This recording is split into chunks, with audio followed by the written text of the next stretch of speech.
Au sud-est de la Méditerranée, l'Égypte couvre aujourd'hui un espace presque 2 fois plus grand que la France.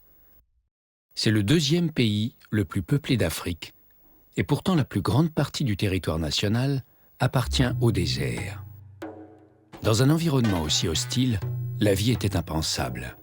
Elle a réussi à s'implanter face au désert avec l'aide du Nil, le plus long fleuve du monde. Sans lui, l'Égypte n'existerait pas.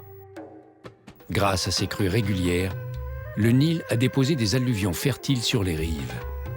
Les cultures sont ainsi devenues possibles et la population s'est regroupée dans la vallée.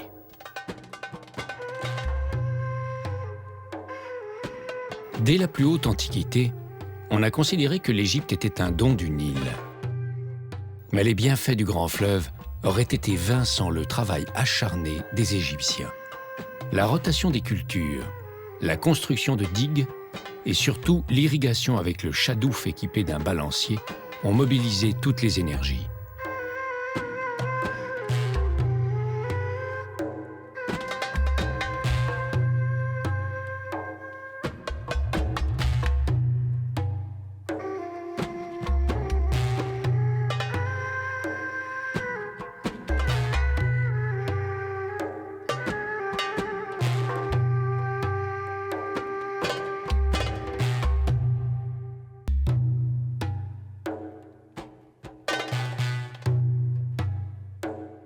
L'addition de forces multiples, qu'elles soient humaines, techniques ou sociales, a changé la dimension du pays.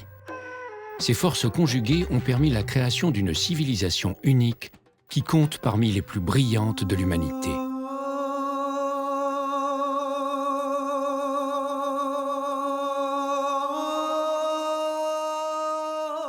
Dans la chaleur intense et la pierre la plus dure, les Égyptiens ont taillé les tombeaux de rois et de reines promis à la vie éternelle. Dans la même pierre, et pour honorer leurs innombrables dieux, ils ont élevé des temples monumentaux. Malgré l'incroyable savoir-faire de leurs artisans, la pierre n'a pas toujours résisté aux outrages du temps. Il a donc fallu protéger le patrimoine contre des menaces multiples.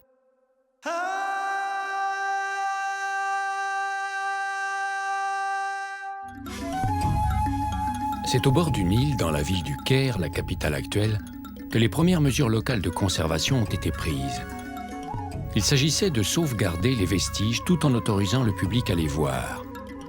Le musée égyptien du Caire remplit cette mission depuis le tout début du XXe siècle.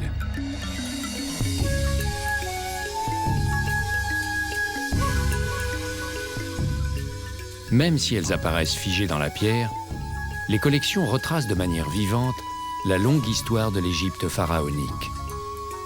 Pour son contenu initial, le musée doit beaucoup au travail fondamental d'un égyptologue français, Auguste Mariette. Le savant est mort bien avant l'ouverture du musée, mais on lui a rendu hommage en plaçant sa tombe devant l'établissement.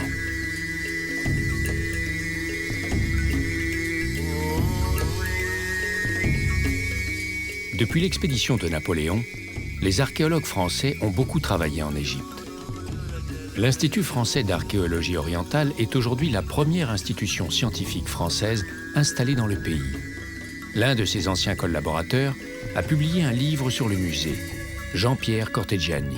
Ce que j'ai voulu, c'était essayer de choisir des objets qui soient, au sens premier du terme, chacun un prétexte qui permette de dire quelque chose, que ce soit sur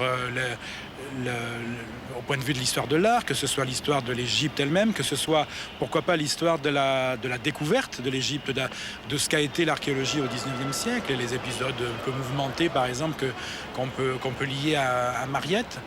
Ma prétention était de faire un peu connaître des choses qu'on ne voit pas souvent. Un travail précieux pour identifier les personnages principaux, mais aussi pour s'orienter dans le labyrinthe des salles. Une clé pour aborder une écriture complexe dont le secret a été percé par Champollion, un autre Français. Et surtout, un filtre pour distinguer l'essentiel de l'accessoire parmi les milliers d'objets présentés au public. Les sculptures à elles seules offrent une infinie variété de matériaux et de dimensions. Véritable dieu sur terre, le pharaon Aménophis III prend les proportions d'un géant pour ses sujets. À côté du monarque, la reine Tiye joue un rôle non négligeable. Malgré ses origines roturières, elle est représentée comme l'égale de son mari.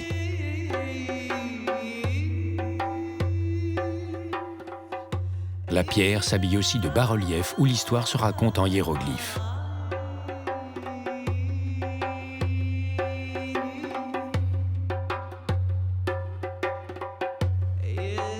Sur les faces intérieures des sarcophages, les sculpteurs exercent leur art dans les moindres recoins.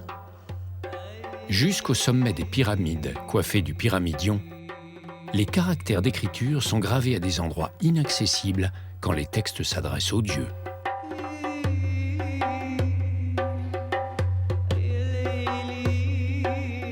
Comme la barque qui mène le pharaon vers l'au-delà, les objets rituels partagent les allées du musée avec les objets du quotidien. Mais les instruments les plus ordinaires sont décorés avec un tel raffinement qu'ils s'élèvent eux aussi au rang de l'œuvre d'art.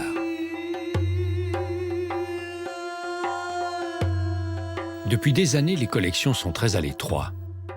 La construction d'un nouveau musée a commencé en 2002. Le grand musée égyptien fera toujours appel aux témoins silencieux et immobiles de l'Égypte pharaonique. Celle-ci y trouvera cependant un autre rayonnement. La Basse-Égypte et la Haute-Égypte se réunissent à partir de 3000 avant Jésus-Christ. Les deux royaumes sont à l'origine de l'Égypte antique. L'unification très lente du pays est symbolisée par la coiffe du souverain qui associe la couronne du Nord avec la couronne du Sud. Elle s'ajoute aux autres attributs royaux. Comme le papyrus, la végétation aquatique abonde dans le nord du pays.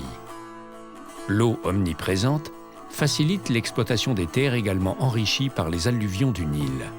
Le fleuve a créé un immense delta entièrement voué à l'agriculture. Les conditions sont tellement favorables qu'elles assurent plusieurs récoltes par an.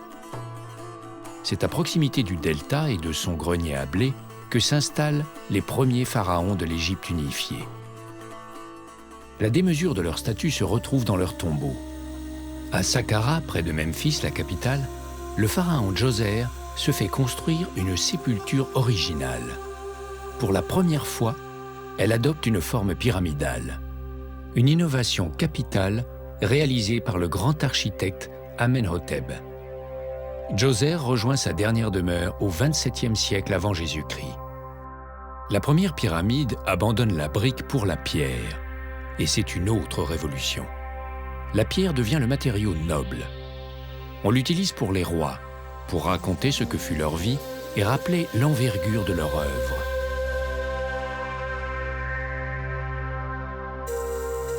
Les Égyptiens croient à la survie après la mort. Le pharaon ne meurt pas. Son âme continue à vivre dans le tombeau. Il a donc besoin d'un abri pour l'éternité.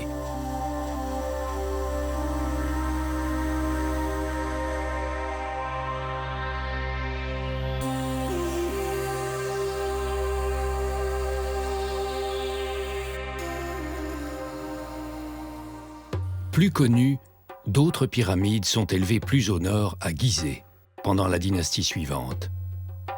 À cause de l'explosion démographique du Caire, elles se trouvent à présent dans la périphérie de la capitale. Elles appartiennent à un vaste ensemble funéraire parsemé de nombreux édifices plus ou moins bien conservés.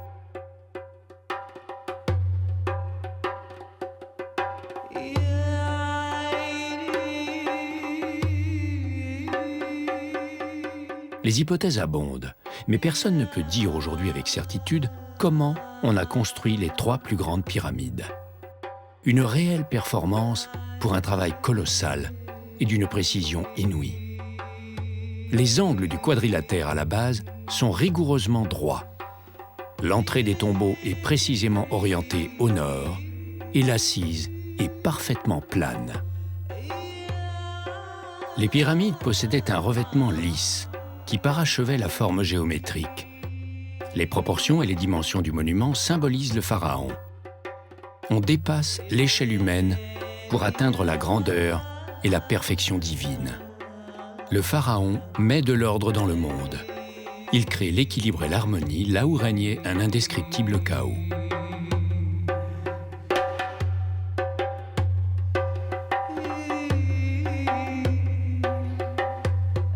Entre les hommes et les dieux, entre le ciel et la terre, la pyramide et le pharaon servent de trait d'union. Au musée égyptien du Caire, dans la moitié occidentale de la galerie principale, sont regroupées les sculptures contemporaines des grandes pyramides. Des œuvres rares, elles ont 4500 ans. On y découvre les personnages qui ont pris l'initiative des pyramides, comme le pharaon Mykérinos, au centre du trio. À sa droite, la déesse Hathor lui accorde sa protection. On reconnaît la déesse bienfaisante à ses cornes de vache. La nature est une source d'inspiration permanente pour la religion et l'art égyptien.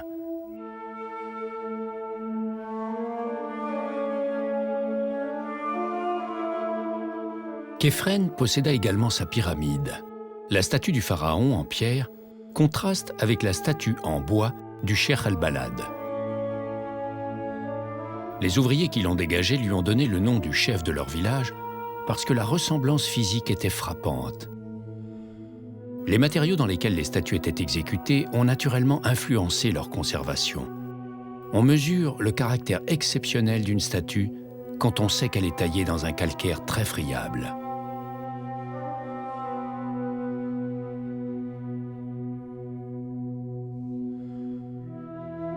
Dans la sculpture égyptienne, le corps humain est reproduit le plus exactement possible. Il semble pétrifié car il doit durer pour l'éternité. En revanche, le mouvement s'empare des sujets qui sont traités à travers les bas-reliefs ou dans les peintures.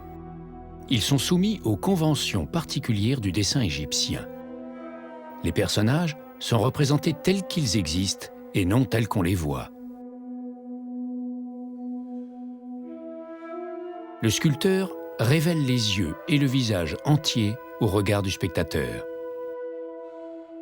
Au lieu de cela, le peintre découpe le visage de profil, mais il présente la poitrine et les yeux de face. De plus, la taille des personnages diffère selon leur rang hiérarchique. L'artiste a placé sur le même pied d'égalité le prince Rahotep et son épouse Néphrite. Les yeux en cristal de roche ont effrayé les ouvriers qui ont découvert les statues. Autre convention de l'art égyptien, la peau des femmes est peinte dans une couleur plus claire que celle des hommes.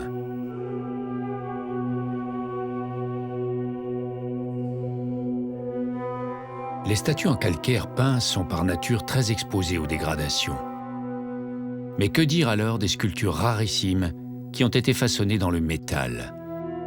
Le pharaon Pépi Ier est représenté grandeur nature. La statue est composée de feuilles de cuivre qui ont souffert d'une forte corrosion. Les cérémonies funèbres s'accompagnent de musique, mais les Égyptiens ne cherchent pas à enjoliver les choses. Ils atténuent à peine la réalité. Ainsi, le sculpteur a voulu masquer l'infirmité du nain Sénèbe en le montrant assis en tailleur. La place des jambes atrophiées est occupée par les enfants du couple pour équilibrer l'ensemble.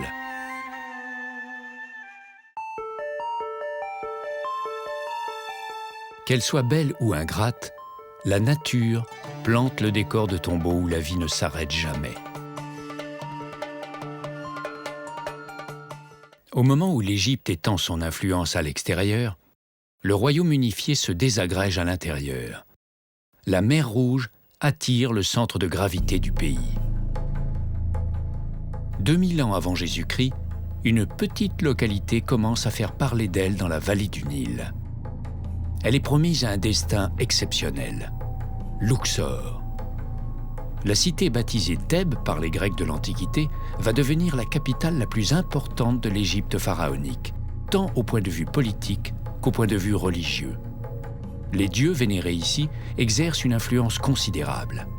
Le temple de Luxor donne une idée de leur puissance. À l'entrée du temple se dressaient 2 obélisques. Un des 2 obélisques fut offert par l'Égypte à la France. Il domine aujourd'hui la place de la Concorde à Paris. Le temple de Luxor connaît plusieurs transformations au cours de l'histoire. Son architecture et sa décoration portent la marque de différents souverains. Le sanctuaire est bien conservé parce qu'il est resté à moitié enseveli sous le sable jusqu'à la fin du XIXe siècle.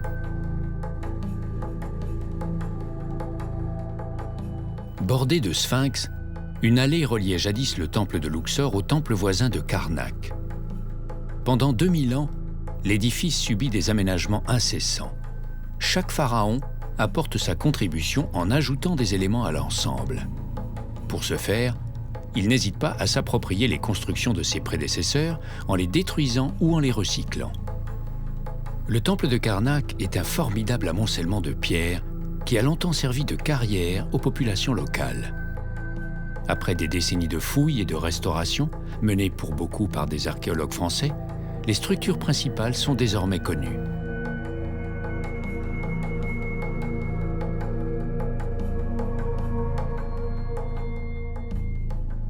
La pierre des monuments, aujourd'hui brute, est à l'époque pharaonique ornée de couleurs vives. Seules les parties abritées en conservent quelques traces. Les sculptures ont mieux supporté le vieillissement. Elles rappellent la vocation religieuse des lieux. Le bélier est l'animal sacré du dieu Amon. Son culte voit le jour à Karnak. Il se répand dans l'Égypte entière quand un pharaon décide d'imposer Amon comme la divinité suprême. Les dimensions du temple de Karnak témoignent de sa suprématie.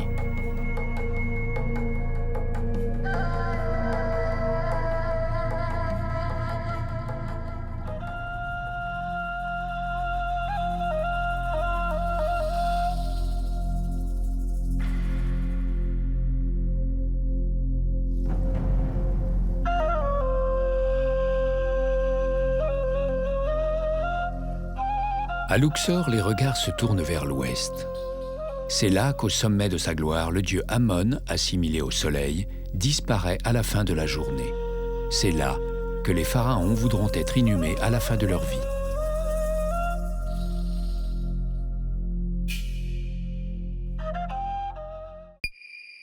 Au musée égyptien du Caire, les débuts de Karnak sont abordés dans l'aile occidentale. Il coïncide avec le commencement du Moyen Empire qui succède à l'Ancien Empire. De nombreux vestiges confirment l'omniprésence de la religion à Karnak. Les divinités y figurent selon leur rang, comme le dieu Horus à tête de faucon.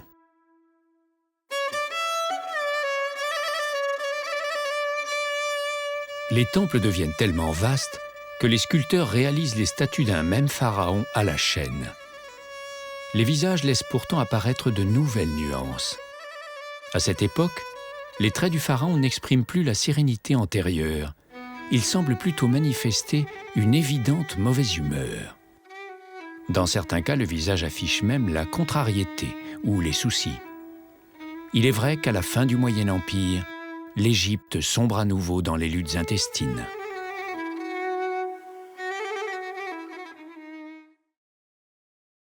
L'Égypte retrouve son unité territoriale autour de sa capitale Thèbes. Le nouvel empire prend forme à partir du XVIIe siècle avant Jésus-Christ. La période est faste, alimentée par des conquêtes extérieures et enrichie par de fructueuses expéditions commerciales. Parce que le sommet de la montagne en face de Thèbes évoque une pyramide, les pharaons se font enterrer à ses pieds. Ils choisissent alors un tombeau d'un tout autre type, creusé dans la roche.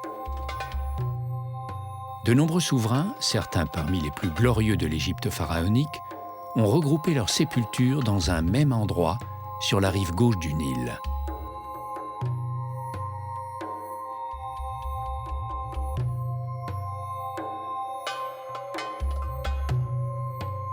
Malgré leur connaissance, les Égyptiens ne savent pas pourquoi le Nil déborde et pourquoi le soleil décline.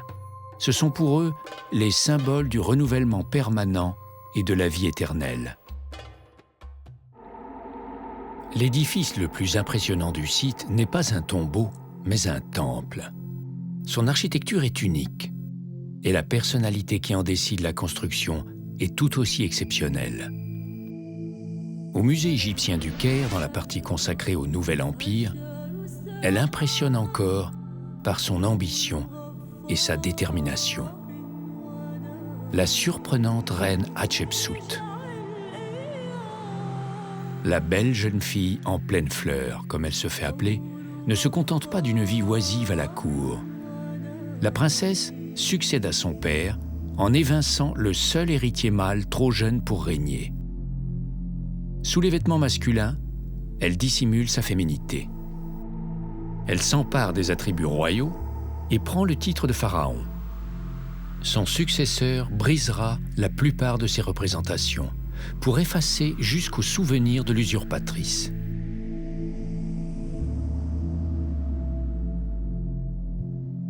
Difficile pourtant de croire à un véritable coup d'État, car le jeune héritier est associé au pouvoir. La reine Hatshepsut régnera pendant une quinzaine d'années.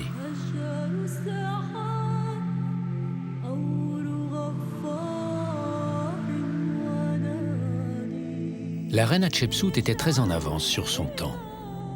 Dans la société égyptienne, la femme mariée occupe une place appréciable et les représentations sont assez conformes à la réalité. L'épouse est l'égale de l'homme en droit. Elle peut même disposer de ses biens, mais à condition de rester à sa place. Le pouvoir appartient aux hommes, peu enclins à le partager. Hatshepsut profite également de la vacance du pouvoir. Elle en adopte les signes comme l'Uraeus, le serpent que les dieux et les rois portent sur le front. Pour la punir, on la raye de l'histoire.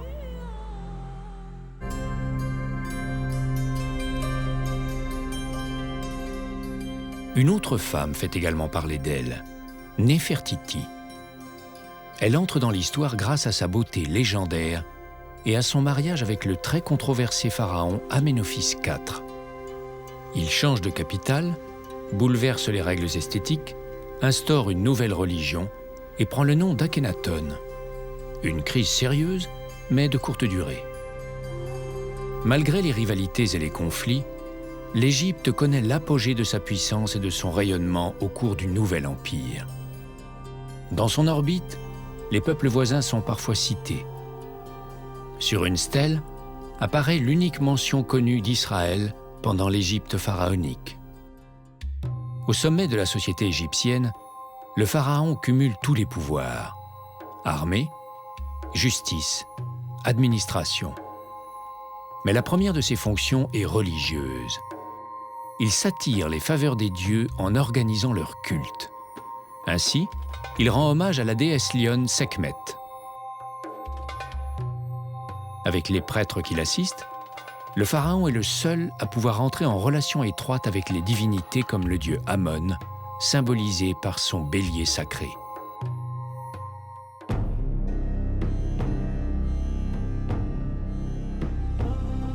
Devant les hommes par des sculptures monumentales, le pharaon affirme son statut. Il révèle une plastique parfaite en faisant la démonstration de sa force. Mais devant les dieux, il se fait tout petit, soumis à leur service, jusqu'à devoir pousser une simple barque. C'est le destin d'un dieu devenu homme.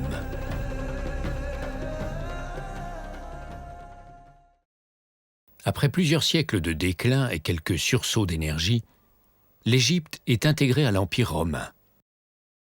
Le pays, miné de l'intérieur, n'a pu résister aux peuples qui bordent le littoral méditerranéen, comme les Libyens, les Perses ou les Grecs.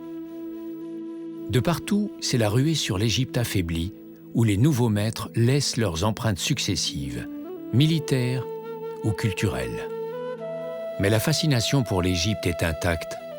Les Grecs et les Romains sont impressionnés par la civilisation pharaonique. Ils partagent le même goût pour les constructions démesurées et le culte de plusieurs divinités. De nombreux temples ont été élevés dans la vallée du Nil pendant la période gréco-romaine. Il n'en demeure pas moins des exemples aboutis de l'architecture pharaonique par leur structure, par leur fonction et par leur décoration.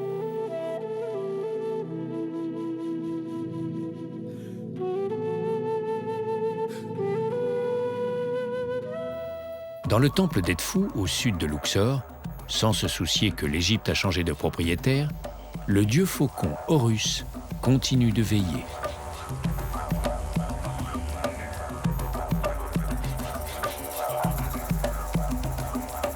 Les architectes font appel à de nombreuses colonnes. Le vide laissé entre les piliers est comblé par des panneaux sculptés en bas-relief. Différents détails permettent de répartir les colonnes selon leur forme. Le chapiteau, le sommet de la colonne, prend souvent l'aspect de végétaux, comme les feuilles de palmier stylisées. La nature est partout en Égypte.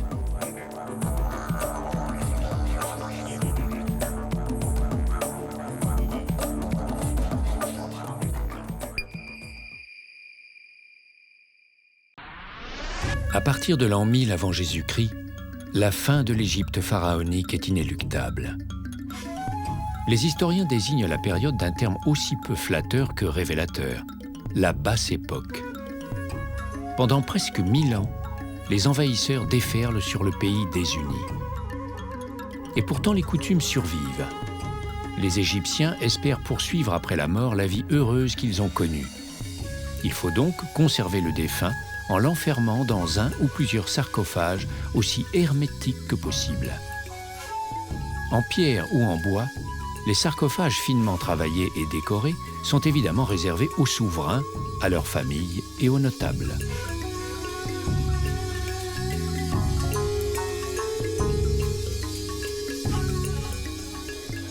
Les Éthiopiens, comme le roi Taharka, succèdent aux envahisseurs libyens. De nouvelles divinités apparaissent, entre autres la féroce déesse hippopotame, Touéris. Les différents apports s'ajoutent aux anciens qui restent en place. Tous les chefs, qu'ils soient nubiens ou assyriens, se proclament pharaons. Tous sont épris de culture égyptienne. Ils veulent porter les vêtements royaux et inscrire leur nom dans l'histoire.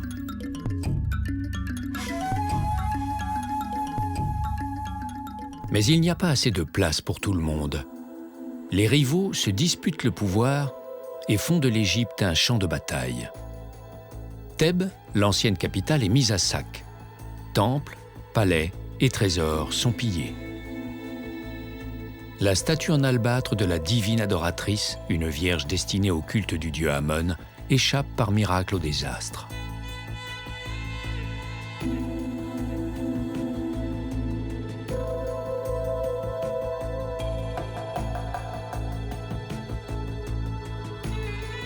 Le nouveau grand musée égyptien doit héberger des collections qui souffrent de leur succès.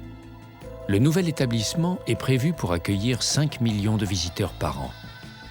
Une marée humaine que le vieux musée ne pourrait canaliser.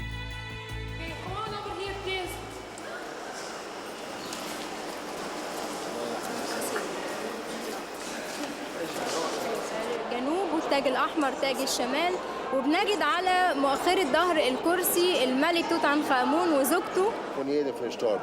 Deshalb sie es so genannt, Kanop-Gefäße, aber hauptsächlich war für ein Geweihegericht.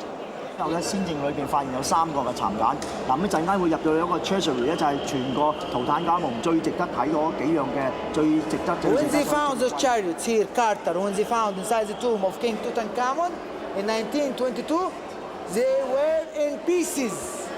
Mesdames, Messieurs, la visite se poursuit. Pour ne rien arranger, les flots de visiteurs ne se répartissent pas harmonieusement à l'intérieur du musée.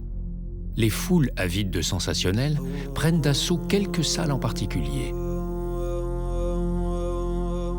Mais elles ne troublent pas le repos de Ramsès II, le grand pharaon.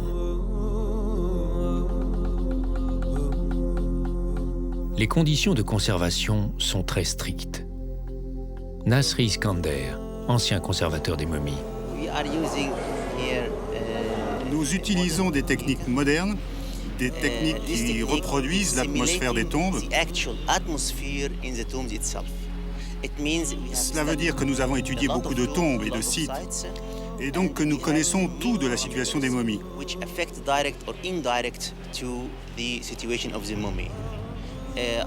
En d'autres termes, nous avons créé une sorte de microclimat spécialement pour les momies, comme dans les tombes. La survie n'est possible que si le corps est conservé. Le cerveau est extrait par les narines. Les autres organes sont enlevés par une incision dans l'abdomen. Le cadavre est plongé dans un bain de sel pendant 2 bons mois. Il en ressort complètement desséché. La peau du visage est remodelée. Puis, le corps est enveloppé de fines bandelettes en lin. Plusieurs centaines de mètres de tissu sont nécessaires. Les Égyptiens momifient tous leurs morts, mais à l'origine, l'opération est une prérogative royale. Nous avons déjà 27 momies royales. Nous terminons d'en restaurer 11 et nous travaillons maintenant sur 16 autres que nous espérons terminer dans les 6 mois. Le musée égyptien du Caire est riche de milliers d'objets extrêmement variés. L'immense majorité d'entre eux proviennent de tombeaux. Comme les Égyptiens pensent que la vie après la mort est semblable à la vie antérieure, ils sont inhumés avec le matériel dont ils vont avoir besoin. Ainsi, la clepsydre permet de mesurer le temps qui passe grâce à l'écoulement de l'eau.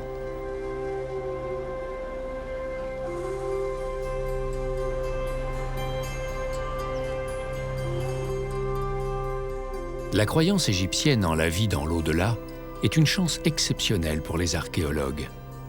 Les tombes, telles qu'on les a découvertes, sont en effet remplies d'objets qui ont appartenu au défunt dans sa vie quotidienne.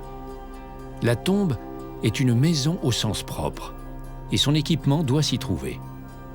Quels que soient les matériaux employés, les ustensiles habituels ou rituels prouvent le savoir-faire des artisans de l'époque. Il convient effectivement de dire artisan plutôt qu'artiste, car la notion d'art pour l'art est inconnue en Égypte ancienne. Il n'existe pas d'objet d'art décoratif au sens où nous l'entendons aujourd'hui.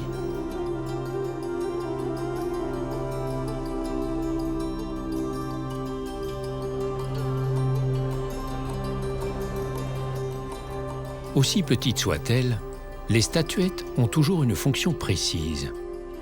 Dans une tombe, les objets prennent une dimension religieuse, et comme l'espace est limité, ils sont souvent de taille réduite. Ils sont posés dans le tombeau pour invoquer une divinité.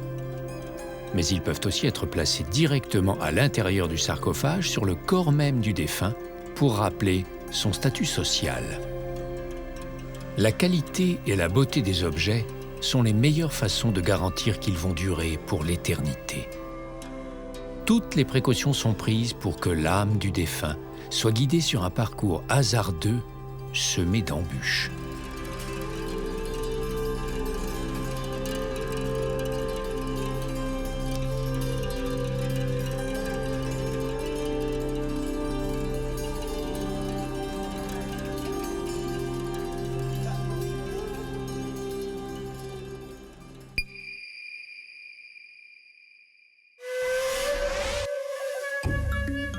À l'étage du musée du Caire sont exposées différentes pièces du mobilier présent dans la tombe, généralement en bois décoré. Avant d'être enfermée dans le sarcophage, la dépouille mortelle est posée sur le lit funéraire. Les opérations successives doivent se dérouler selon un processus extrêmement précis. Au risque de mettre le corps et l'âme du défunt en péril, seuls des prêtres et des embaumeurs spécialisés sont habilités à intervenir avec un matériel adapté et en récitant des formules magiques. Si la conservation du corps est impossible, une statue du défunt peut jouer le rôle de la momie comme support de l'âme.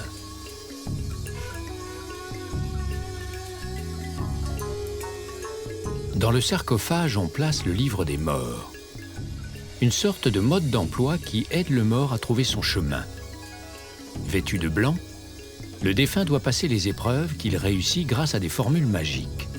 Elles sont inscrites sur le sarcophage en cas de trou de mémoire. Ensuite, on pèse son âme, représentée par un oiseau à tête humaine. Si l'âme est légère, c'est-à-dire sans faute, le défunt peut voguer vers l'au-delà.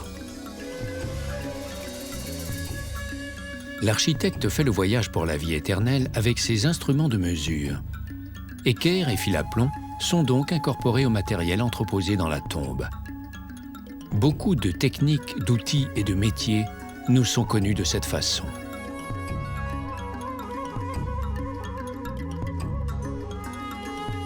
Chacun doit donner le meilleur de soi-même. Dans la vie terrestre comme dans la vie future, le seul objectif est de plaire aux dieux en se mettant constamment à leur service.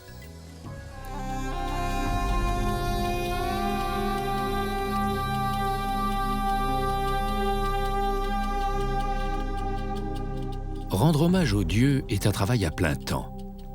Il faut multiplier les prières et accumuler le maximum d'offrandes.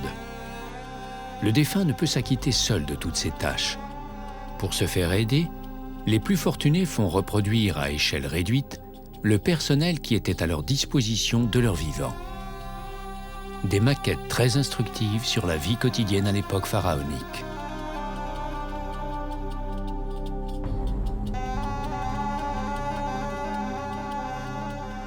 Le cheptel en réduction accompagne son propriétaire dans l'au-delà pour lui assurer des ressources.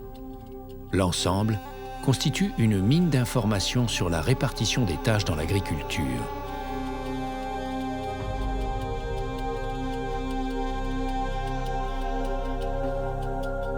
Le corps enfermé dans le sarcophage libère son double, représenté par 2 bras levés. C'est le double qui se présente devant les dieux pour que l'âme soit pesée.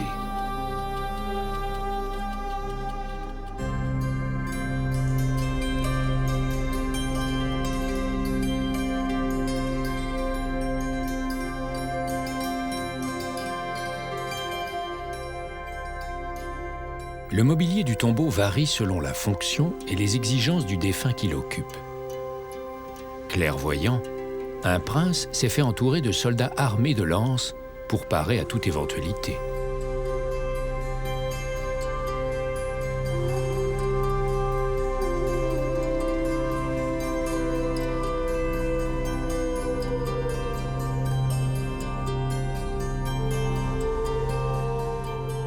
En 3000 ans d'histoire, les techniques et les supports utilisés par les artisans ont considérablement évolué, notamment grâce aux influences extérieures.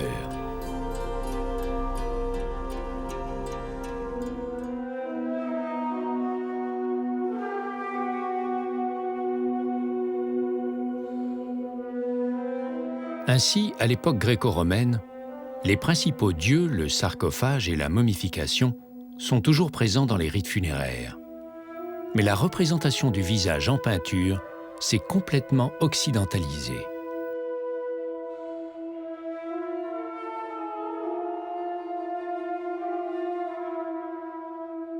Les apports extérieurs ont également compliqué la religion à l'extrême. Les Égyptiens ont associé à leurs dieux des divinités étrangères et certains dieux égyptiens ont essaimé en dehors des frontières. Les mouvements ne sont pas toujours faciles à suivre.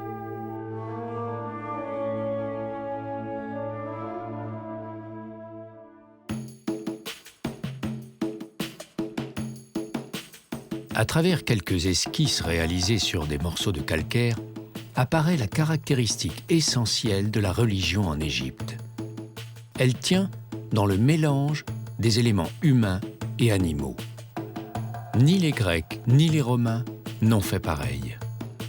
Beaucoup d'Occidentaux furent d'ailleurs choqués de voir une culture aussi évoluée accorder une place aussi grande aux animaux. Les couvercles à tête animale ou humaine ferment les récipients qui contiennent les organes prélevés dans le corps du défunt. Eux aussi doivent servir après la mort.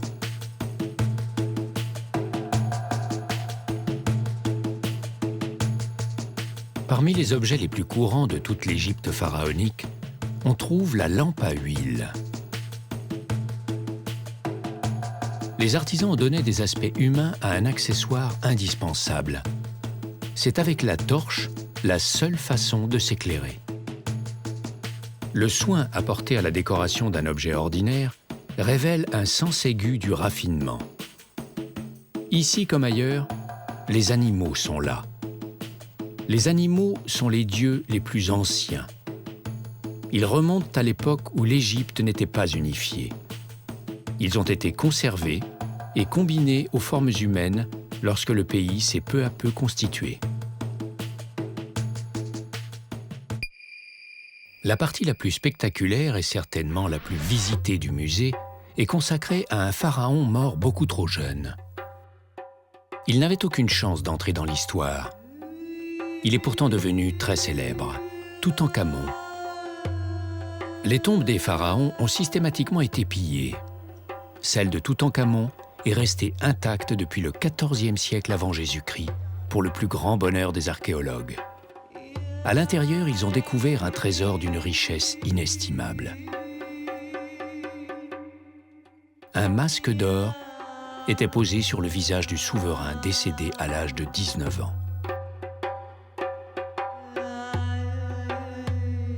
Dans les collines à l'ouest de Luxor, un archéologue britannique prospecta le site où de nombreux pharaons étaient inhumés, la vallée des rois. Après 6 années de fouilles, il dégagea un escalier conduisant à une tombe inviolée. En 1922, la sépulture de Toutankhamon était enfin localisée. La dépouille du pharaon est toujours en place, mais depuis 2007, le visage est présenté sous une vitrine pour le protéger des dégradations. La découverte fit sensation dans le monde entier. Le grand public apprenait l'existence d'un pharaon inconnu qui entrait dans l'histoire.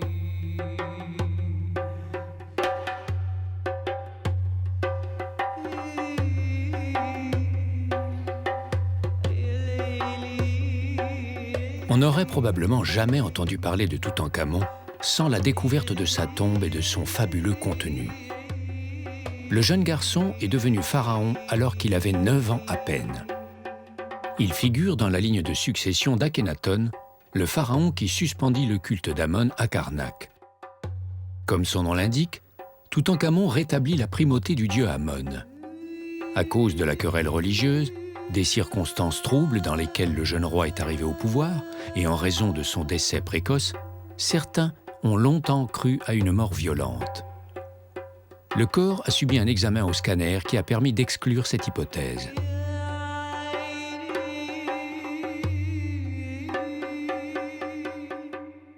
Dans leur tombe, les pharaons étaient entourés d'objets précieux. La tête du dieu Horus a été façonnée en une seule feuille d'or.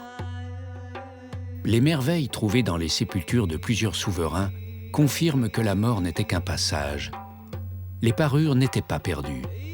Elles se transmettaient aussi dans l'au-delà. Orfèvres, joailliers, tailleurs de pierres ornementales et sertisseurs, la maîtrise des artisans atteint ici des sommets.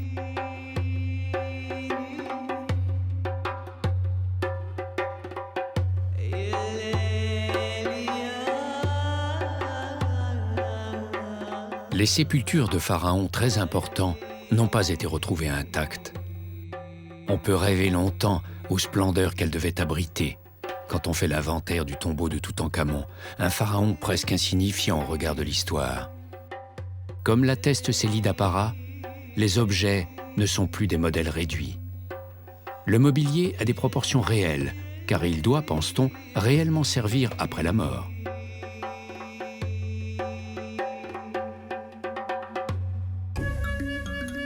Toutes les sépultures étaient pillées, parfois quelques jours après l'inhumation, et souvent par les ouvriers qui avaient creusé la tombe. Alors on peut se demander pourquoi la tombe de Toutankhamon a échappé aux pillards. En réalité, elle n'y a pas échappé. Elle a été profanée une dizaine d'années après la mort du pharaon. Mais les dégâts étaient minimes et les autorités refermèrent la tombe. La répression des voleurs a dû être sévère, car la tombe a été oubliée. Par la suite, l'entrée a été recouverte des débris extraits d'un tombeau voisin et oubliée pendant plus de 3000 ans. Le mobilier est composé d'authentiques chefs-d'œuvre, d'autant plus impressionnants qu'ils ont vraisemblablement appartenu au pharaon. L'un des meubles dépasse tout ce qu'on avait pu voir jusqu'alors. Il s'agit d'un petit trône aux décorations remarquables. Il est en bois, entièrement recouvert d'or, d'argent, rehaussé de pierres ornementales et de verre en pâte colorée.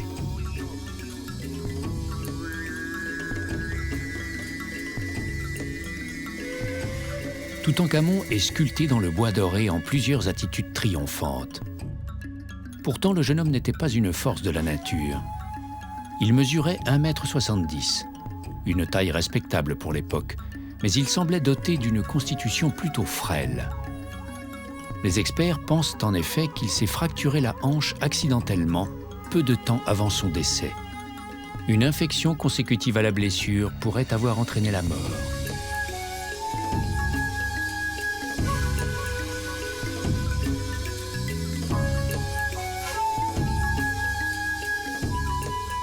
Malgré une allure chétive et une certaine fragilité, le pharaon est représenté dans des scènes de chasse accompagné par ses domestiques. On le montre également avec beaucoup de réalisme, guerroyant contre l'ennemi nubien. Une expédition militaire qu'il n'a sans doute pas vécue étant donné son jeune âge. Le pharaon est toujours magnifié. C'est un dieu vivant et sa valeur n'attend pas le nombre des années. L'archéologue qui pénétra pour la première fois dans le tombeau s'éclairait à la lumière vacillante d'une bougie. On imagine son effroi lorsque, dans la pénombre, il tomba nez à nez avec la statue d'Anubis, le dieu chacal, gardien des nécropoles. Depuis, l'archéologue est mort, mais le dieu veille toujours.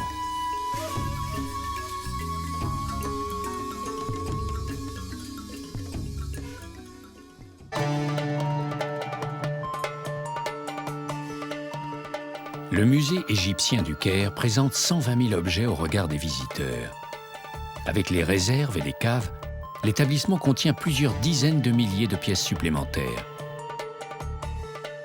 À l'image du Caire, la ville la plus peuplée du continent africain, le musée déborde. La décision de construire le grand musée égyptien était donc une nécessité absolue. Le nouveau complexe doit s'élever à Gizeh, dans l'ombre des grandes pyramides. Malgré le projet de nouveau musée, il n'est pas question en tout cas d'abandonner le vieil édifice, comme le confirme le docteur Saleh Nagar, ancien conservateur du site de Gizeh. Il faut bien sûr le temps pour réaliser un tel musée et on va transporter beaucoup de choses du musée du Caire dans ce musée et on gardera quand même le musée du Caire comme un musée spécialisé dans une collection ou dans une période, ça dépend après. Sur des chantiers qui doivent tenir compte des infrastructures récentes, de très nombreux pays participent à des recherches archéologiques partout en Égypte. Américains, Polonais, Japonais, Allemands et Français travaillent sans relâche. Les autorisations sont données au compte-gouttes et les découvertes sont rigoureusement contrôlées par le Conseil supérieur des antiquités égyptiennes. En tout cas, le filon de l'archéologie en Égypte n'est pas près de s'épuiser. Il y a des masses de choses à découvrir. La preuve que chaque fois qu'on touche à un endroit, on tombe sur beaucoup de choses.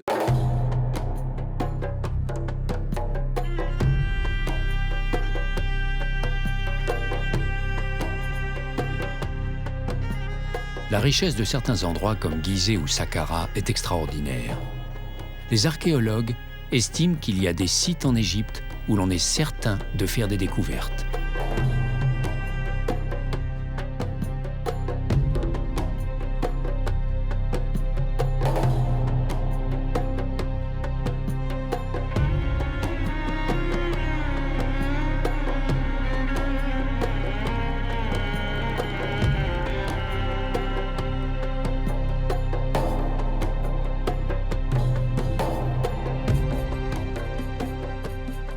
Les vestiges abondants n'attirent pas que les archéologues. Les autorités égyptiennes s'appliquent à empêcher les trafics et les produits des fouilles sont aujourd'hui strictement interdits de sortie. Reste le patrimoine monumental. Il n'est pas à l'abri non plus dans un environnement où le désert reprend vite ses droits.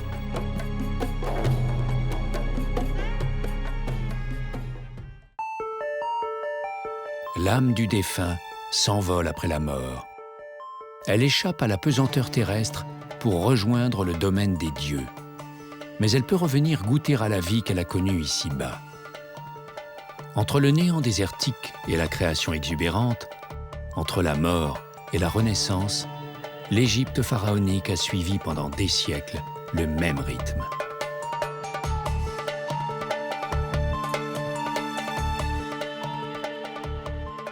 l'Égypte a suivi le cycle immuable d'un soleil promu Dieu suprême. Elle a épousé le rythme capricieux d'un fleuve devenu nourricier. Elle a dressé des temples et chanté des louanges pour remercier les divinités de leurs bienfaits. Elle a élevé des tombes pour les approcher au plus près. Et tout cela a plu aux dieux qui ont conduit jusqu'ici l'Égypte des pharaons.